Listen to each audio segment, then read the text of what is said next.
303-palatada yotgan bemorimiz qondagi qand miqdori 24-25 dan aslo pastga shu kungacha tushmagan deydi. Qashqadaryolik bemor 3 kun oldin operatsiya o'tkazgan. Bugun 13-dekabr. Hozir holatini o'zi bilan gaplashib ko'ramiz. Marhamat. Assalomu alaykum, yaxshimisiz? Assalomu alaykum. Va alaykum assalom. Yana mehmon keldi oldingizga. Rahmat. Mikrofoningizni taqib qo'yaman. Assalomu alaykum yana bir bor. Alaykum assalom. Operatsiya o'tkazganingizga 3 kun bo'ldi mana. Allohga shukr. Qashqadaryodan kelganingizda aytganingiz 24, 25, 28 ga chiqib ketadi sahrim degan edingiz. Shunaqa edi. Operatsiyadan qalay o'tdi operatsiyalar? Holatingiz qanaqa? Bilasizmi, 2018-yildan buyon mana shu sahrli diabet kasalligi bilan og'riyman.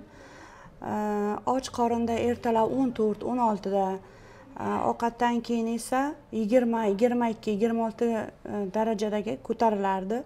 Insulinga o'tgandim, Lantusda 2 mahal 14 dan olardim qo'limdan. Ovqatdan keyin esa Navarapid shu nimasini olardim, ukolini olardim. Juda ham qiynaldim. Charchadim to'g'risi shu ukollardan. Oyog'imda qaqshash bor edi, uyushish bor edi, bosa olmasdim, o'rnimdan reska turib yurib keta olmasdim. Keyin hojatga borsam ham ichlarimda qochish bo'lardi, qiynalardim, rosa qiynalardim. Shuni evaziga davleniyam chiqib ketardi.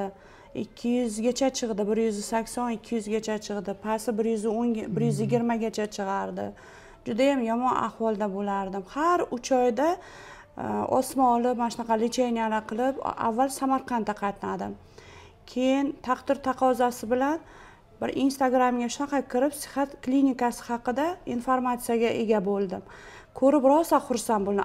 Avvaliga umuman ishonmadim. Hammaga o'xshab ishonmadingiz. Bu sahr kasalligi yorib bo'lmaydi, bitmaydi yara degan uy xayol menda juda o'tkir kuchli edi.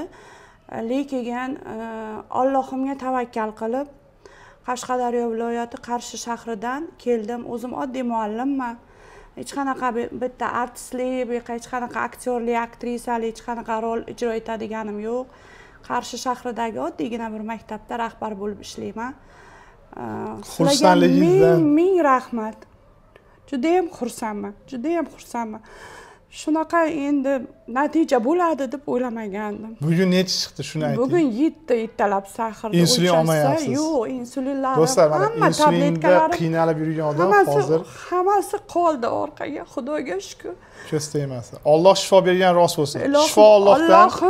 Allohim bor. Allohimga qaysi bir qilig'imiz yoqibdiki, siz qayerda, men qayerda. Shunaqa bir Instagramda shunaqa klinika borligini bilib, Allohim juda chevar, buyuk. Siz o'rtada sababchisiz. Ilohim umringiz uzoq bo'lsin, rizqingiz mo'l bo'lsin, bolalaringizga bosh bo'ling.